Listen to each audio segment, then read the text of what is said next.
Hello, this is M.E.C, and you're listening to the Wellbeing Podcast. If you're listening to this episode means that I have matched, and I'm going to become a psychiatrist. Very exciting things. And I kind of wanted to talk about the entire experience of, getting to this point thus far. All of medical school and kind of like discovering that I really wanted to do psychiatry because I came in actually interested in plastic surgery, fun fact, which is really strange. And then also just like, I think there's a lot of nuances of being somebody who has lived mental health experience and then also is going into psychiatry and like being in the midst of treatment while learning how to treat others is a very interesting dynamic. So I think that that's interesting. But I wanted to start out by saying thank you. Because if you've seen this, here's my little match sign. I kind of covered up where I'm going because, listen, people are weird, okay? But yes, I matched psychiatry. And this is my envelope that has like my whole destiny in it. And so like the whole thing is like you interviewed all these places and then you rank them. And then you get put into an algorithm and the algorithm pairs you up with one of these programs. And a lot of people have a lot of angst about it. I was very anxious and I did not sleep well leading up to this entire process. But nevertheless, I have matched. I will become a psychiatrist. I'm excited about it. Also, as a little warning, this episode does discuss mental health treatment. So that includes like inpatient hospitalization and some reasons why people might be inpatiently hospitalized, like self-harm or suicidal ideation. I don't get into any specifics, but I also just want to give that preface just in case some people might have trigger warnings and things like that. Cool. I can't provide trigger warning for everything, but I think that those are very common ones that I want to be aware of. Cool. Okay, episode time. Let's go. But I think there's a lot of interesting aspects of being a patient in mental health and then also learning to be a provider. So I don't know, my experience as a patient, as I might have mentioned in other episodes, so I have generalized anxiety disorder, I have OCD symptoms as well that have been diagnosed. And I think that one of the things that I found very interesting being a patient was the fact that you get a lot of these questionnaires, and these questionnaires are vetted measurement tools of the severity of your symptoms from a mental illness.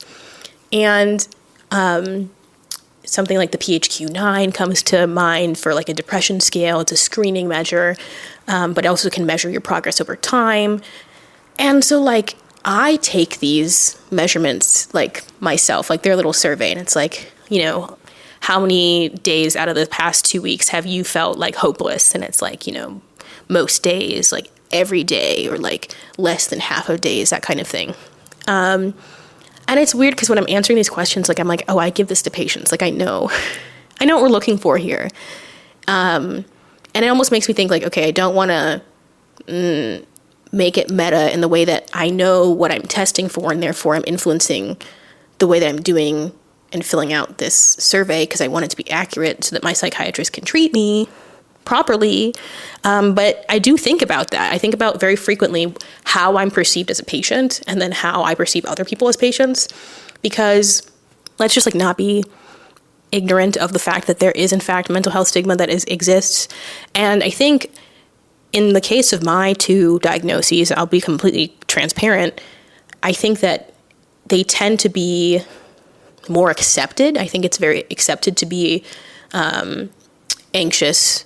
I think people use that term a lot. They feel comfortable with people who are anxious or people who have a diagnosis of generalized anxiety disorder. Same thing with, I think, depression in general tends to be relatively well accepted in certain facets of its symptomology. I think that there are other mental illnesses that are not accepted by any means of the imagination. Think about bipolar disorder. Think about schizophrenia, right? Think about personality disorders, right? I think we often have very strong opinions about these specific subtypes of mental illness because the behavior is less typical. It's more obvious often.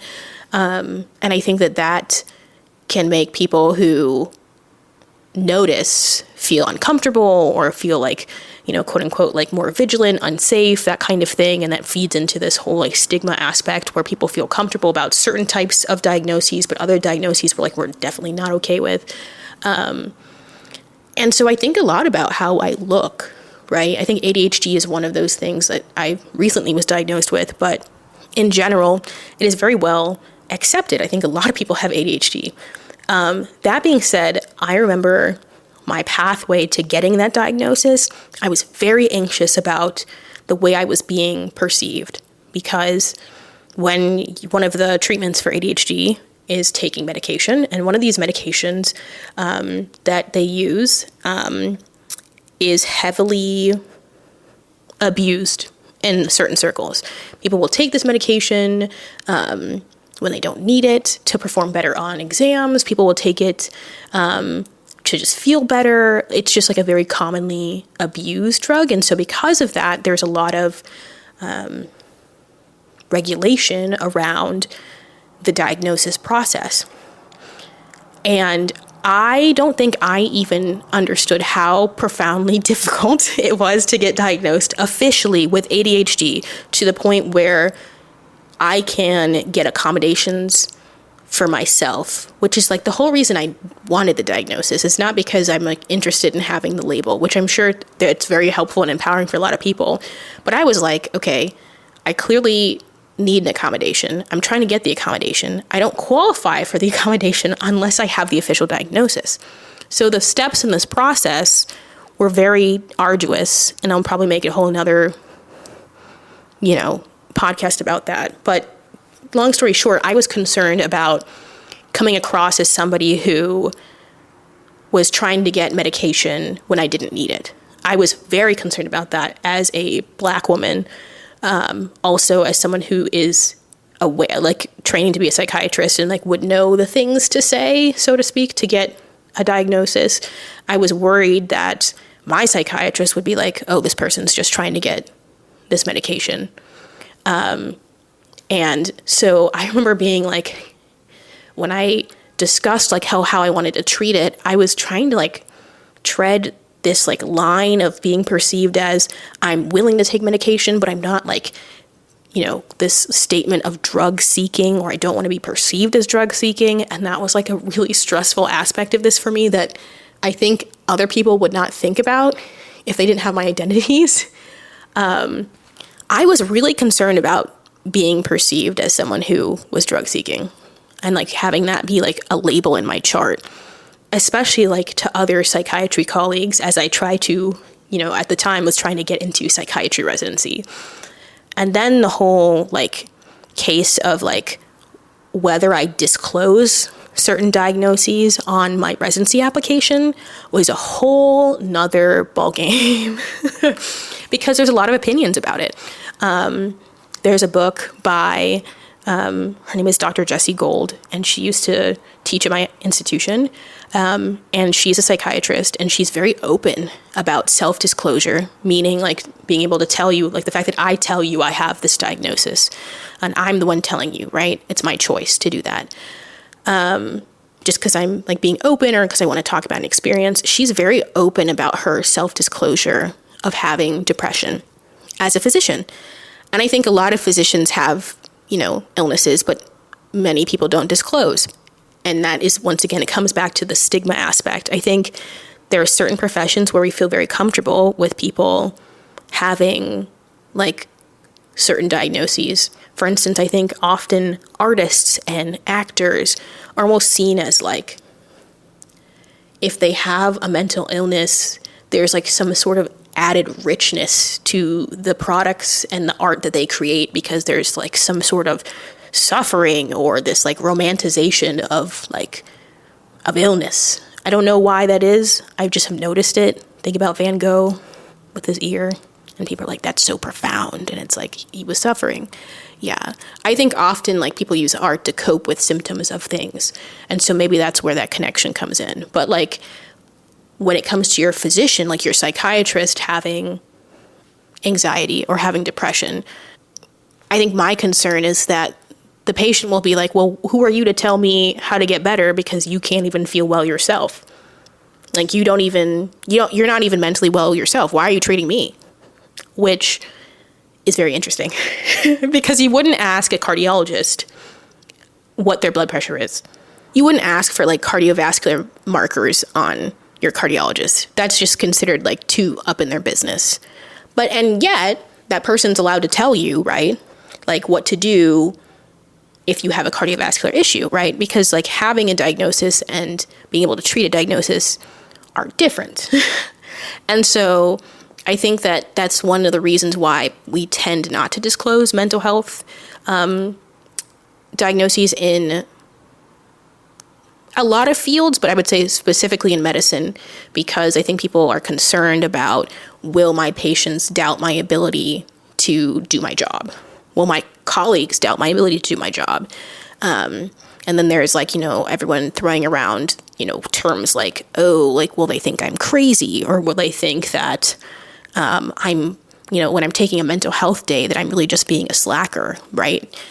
And it's not exclusive to medicine by any means, but I know it's really prevalent in medicine as someone who's in it. So when it came to actually applying for residency programs, I mean, like, I had a step exam failure, was directly related to the ADHD, and I was like very open about that. I didn't draw super close attention to it because I don't think it's necessary. It's just like one part of my application, and I have a ton of other things that like more than compensate, but I think like it's something to address, because I think like if I just had it there and I didn't comment on it, it would be kind of silly. And so I had like a statement that I crafted with my residency director about, this is what happened. I'm owning up to the fact that I did not do well the first time. I went, got the treatment I needed, adjusted, did well, and moved on.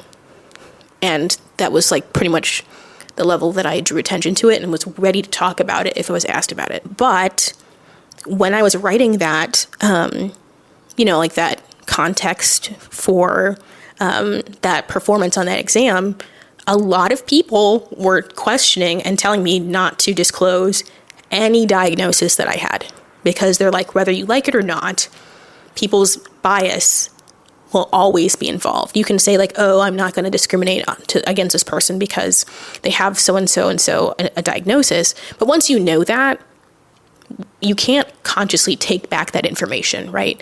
And so the question is, does it put you at a disadvantage to disclose?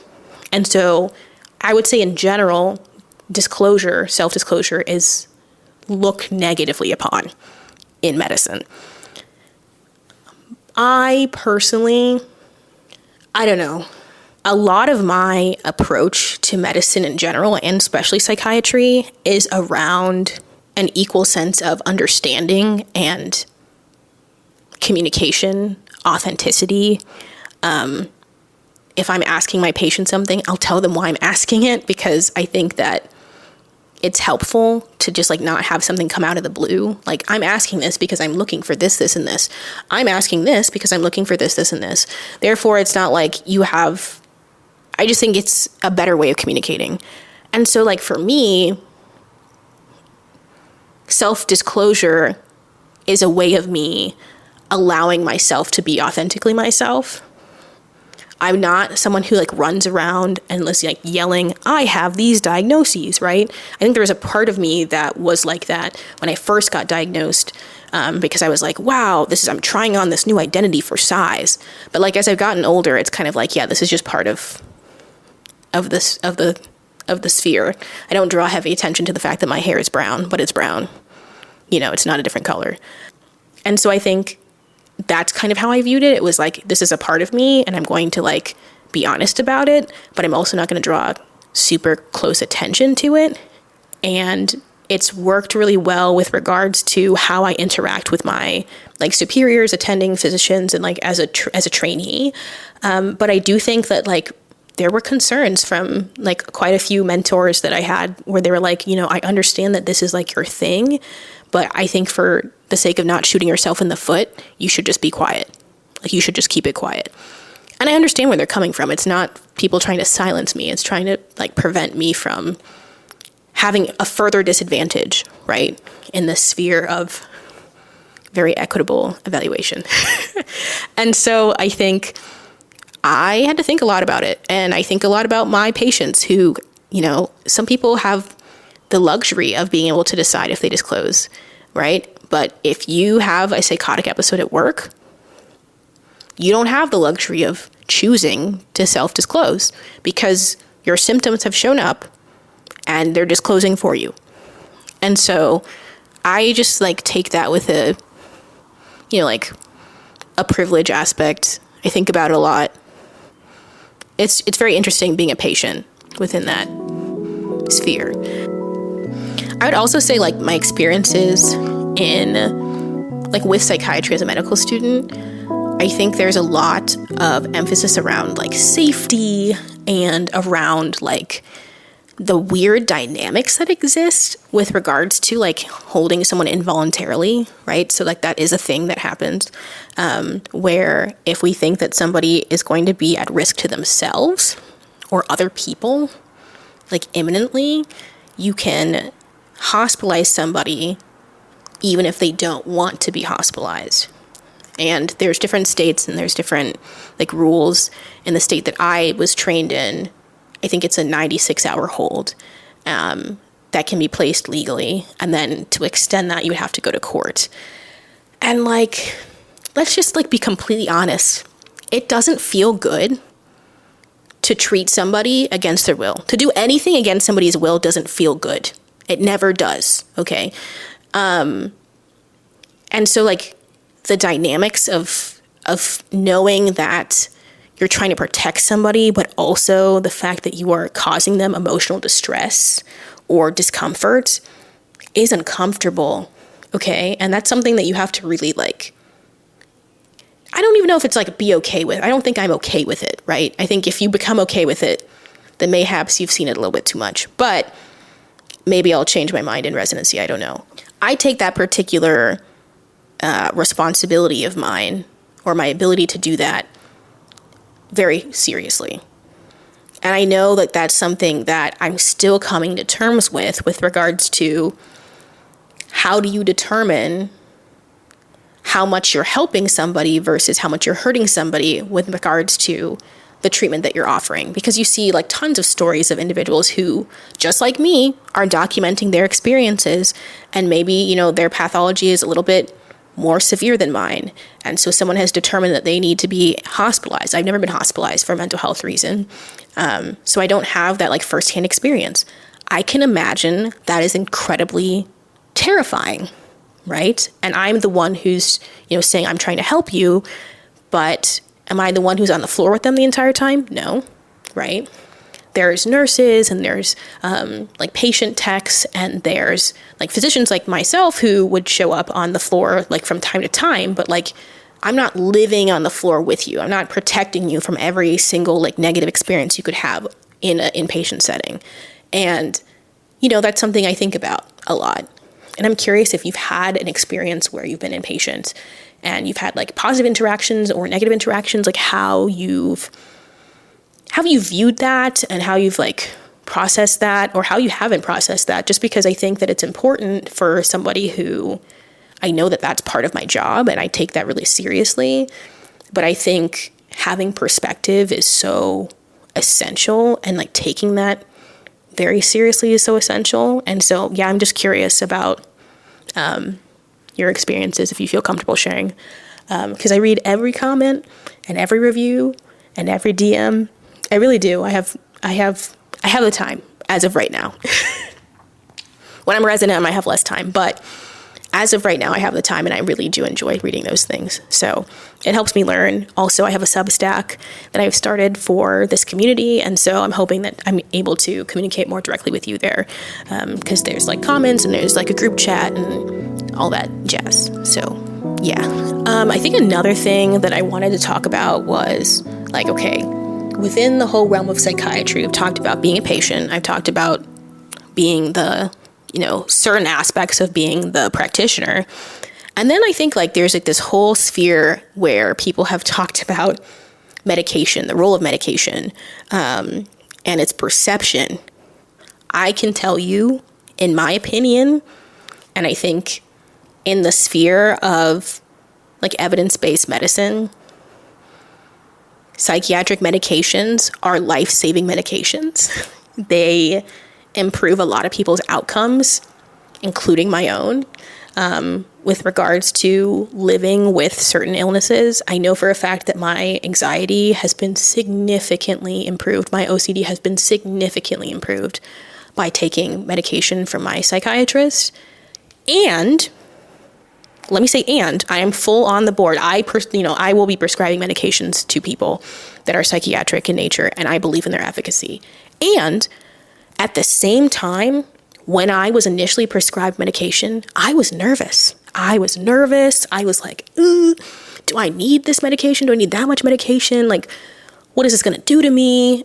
I still was like skeptical. Like, right? You can have the two things can be true, right? I'll say it until the day I die. I can believe that this is going to be helpful for me and other people and still be nervous about taking it myself. I think people have preyed upon people's fears and like nervousness and kind of made like a narrative around medicine that's like really dangerous. But I think it is incredibly important to acknowledge the fact that someone can be like, I know that this helps other people, and I can like understand that there are scientific reasons as to why it helps. And I can be nervous about the side effects because like no medication is without like risk, right? That's like part of informed consent. There are side effects that you can get from taking medications that will help you, right? And so it's kind of like a matter of, is it good for you? What's the right dose for you? That's like why your relationship with your doctor is so important. And so when people like, I feel sad when people don't feel comfortable talking to their doctor, or they feel like their doctor talks over them. And I get it because I've been talked over, and I'm like, I know what you're talking about. I'm literally in school to learn the same thing you're teaching me right now. And why are you talking to me like that? It's just like, I don't know, medicine's inherently kind of like paternalistic, and like the reason why I enjoy talking like this with you and exploring these themes is because I'm like, man, how do I become a better like psychiatrist for somebody so they don't feel like I'm doing that to them? I just think about that a lot, especially in like minority communities. 100% the concern around taking any sort of medication that is associated with psychiatric symptoms or a medication in general. Like, let's just be completely honest. I don't know, like in Black communities and immigrant communities, like where I'm from, we don't like taking medication. And yet, I know it's so helpful. It's just something to think about. You know, no one has to be like completely like, I'm 100% on team fluoxetine, which is an SSRI, which is a medication that is used for anxiety, depression, OCD symptoms, things like that. But also, like, people can be like, oh, but I'm a little nervous about like some of the side effects here. Like, will I gain weight? Like, am I going to get a hand tremor? Like, these are things to consider, right? Matching to psychiatry, I would say, okay, you know, when I'm thinking about experiences that I've had, and keep in mind that when I talk about vignettes about patients in this sphere, that they're actually not specific. They're often like an amalgamation of multiple interactions that I've had with patients, like put into like a single vignette, because I think, one, I respect people's privacy, and I think that that's important. Two, I never want someone to feel like I'm sharing like someone's individual narrative, because that's not my job to share. But I do think that like some of these vignettes can illustrate like themes or like common experiences that patients have. So like that's why I think it's important to say. So like if you're like listening and you're like, man, you're really airing out somebody's business, I'm not. I have thought about the way that the vignette has been done intentionally and changed specific information. So like maybe the gender is different, maybe the age is different, maybe the pathology is different. But like I do that to respect people's privacy. So just to be clear about that, one of the most profound experiences that I have found in psychiatry, being a medical student, was being in the pediatric emergency department. I've done like a lot of research in pediatric psychiatry and like acute care. And I just think like the entire experience of like, imagine like disclosing to a counselor or a friend and saying like, hey, I'm like been feeling like not good. and I've been feeling urges that I'm scared about, right? Whether that's self-harm or whether that's suicidal ideation or something like that. And then all of a sudden you get whisked away from school or home and you get placed in an emergency room and you have to stay there and get evaluated by a bunch of strangers like myself. And then they say, okay, you need to be inpatient and you have to do like this like little camp program situation programming to get better. And you don't get a choice. You can't leave. You can't have your phone. You can't call people unless it's approved. And you only get so many visitors per day. And you may have to share a room. Plus, I'm going to make you wear different clothes than you normally wear. Everyone else is wearing the same clothes. They're like scrubs. And maybe a sweatshirt. Okay, go. Now feel better. Right? I think about this experience a lot because there are situations where this is an incredibly necessary intervention. And that entire timeline does not sound pleasant in any way, shape, or form. And so I think about like when I'm talking to kids in those situations or like adolescents in those situations, like, my God, like, tell me about like what brought you here, because that might honestly in itself be like something that needs to be unpacked. It's like, okay, you've been dealing with a lot of crap beforehand, which may have contributed to like the reason why we're here. But like the way that you got here also does not feel great. It's also incredibly stressful. Also impacts your ability to like interact with me and, interact with your treatment while you're here. Okay, I think about that a lot. And that's like a privilege to be able to be with somebody on their like darkest days. I think about that a lot. And so like the conversations that I have had in the pediatric emergency room with typically teenagers who have been having a hard time, who've been like identified as at risk and are there because they don't want to be there, are some of like the most profound patient interactions I've had with people. I feel incredibly grateful to get to hear like someone's story, or like to even just like be able to sit next to somebody who's like willing to like have me there, because like they're in a vulnerable spot. And I don't know, I just take that like entire experience very seriously, but it also feels like such a privilege that I get to be there. Like, and I think that's what I wrote about during you have to write a personal statement to get into residency. And so I wrote about like the privilege that I feel being able to hear people's stories, and like the fact that like narrative medicine is so inherently connected to psychiatry. And I just think that's really interesting. And like my own personal mental health connections, right? And I think that there's often, I don't know, like when you're trying to like apply to residency, you want to be like, oh, I'm connected to mental health in some way, but I'm not like currently mentally ill. Maybe I was mentally ill before, but I'm like currently okay enough that I can be in your residency program and do like all the things that I'm supposed to do. So like you have to have like a link to mental health, but it can't be like so strong or alarming that it turns people off. You know what I'm saying? Like you have to like almost curate your connection to psychiatry in a way to be more palatable for somebody. And I think like that entire process was kind of tiring. And, I'm lucky that the place that I matched to is a place that I feel like valued my entire person. And I'm so grateful for that, because like there were places that I interviewed where I felt like they were like, ooh, don't mention that again. Be quiet. That joke you made about taking Ritalin, which is a medication that people take for ADHD, don't make it again. I didn't want to hear it, which is ironic because we prescribe that every day. I'm looking forward, I think, also to being a provider of color, a provider who is an immigrant kid. There's something about that matters. I don't need every practitioner in mental health to be, a minority. I don't need that. I need you to consider the fact that when I'm giving you, advice, or if I'm giving you what we call them is recommendations, right, for your treatment, that I'm considering the caveats that exist, right? I could be like, hey, you need to take this medication every day that you need to take with food. But if you have to fast, we have to figure out how you can take that medication while fasting and have it be safe so that it can absorb and work, but also you're able to honor the things that you want to do.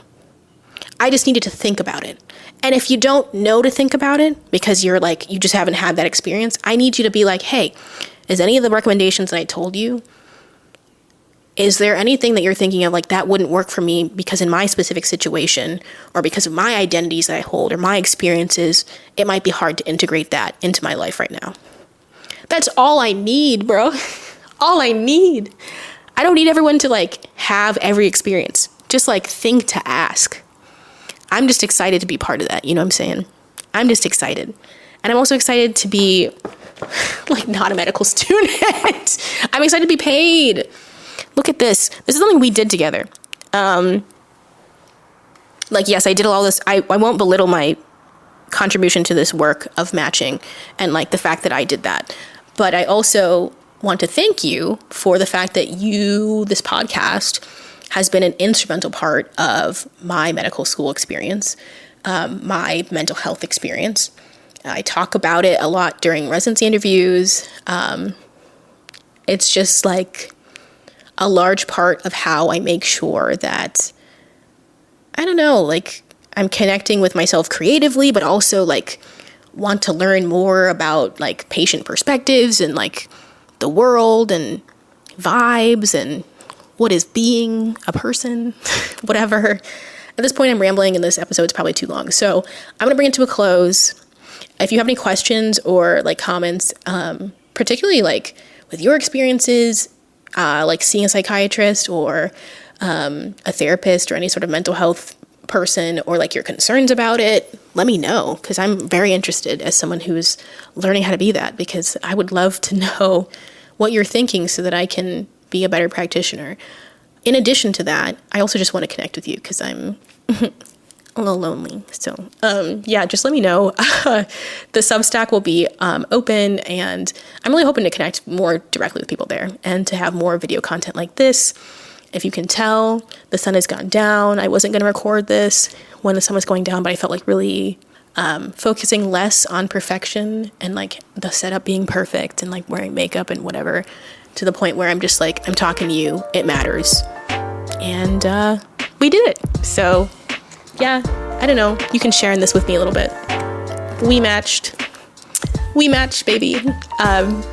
Anyways, if you are having a rough day, I hope that tomorrow is better and that you have at least a little laugh today. And as always, you've got this. Thanks so much.